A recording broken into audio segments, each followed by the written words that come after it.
Love అంటే ఏంటి చెప్పనా? లైఫ్ పార్ట్నర్ కొరకు జీవితాన్ని ఖచ్చితంగా కాపాడుకుని శరీరానికి కలంకం అంటకుండా తన జీవితానికి నిచ్చే అతిపెద్ద బహుమానం ఉందంటే గోల్డ్ కాదు, డైమండ్ కాదు, ప్లాటినం కాదు, ఏది కాదు. నా భర్తకి నా భార్యకి, నా భార్యకి నా భర్తకి నేను ఇచ్చే అతిపెద్ద బహుమానం ఏమన్నా ఉంది అంటే మ్యారేజ్లో నా శరీరాన్ని పవిత్రంగా కాపాడుకొని నా దేహాన్ని వాళ్ళ చేతుల్లో పెట్టడమే నేను ఇచ్చే అతిపెద్ద బహుమానం అని కంకణం కట్టుకోవడమే లవ్. గుడ్. అది ప్రేమ అంటే ఎదురు చూడటంలో ఉంది ప్రేమ, కట్టుకోవడంలో ఉంది ప్రేమ, నిజాయితీని నిలబెట్టుకోవడంలో ఉంది ప్రేమ. ఆ వచ్చే పార్ట్నర్కి నేను ఇచ్చే నమ్మకమైన బహుమానం పెట్టే గోల్డ్ రింగ్ కాదు. లైఫ్ పార్ట్నర్కి, నా వైఫ్కి నేను ఇచ్చే బహుమానం ఏమన్నా ఉంది అంటే నా శరీరాన్ని తనకి పవిత్రంగా అప్పగించడమే బహుమానం.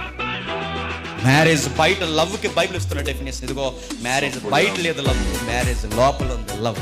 అది మ్యారేజ్తోనే స్టార్ట్ అవ్వాలి.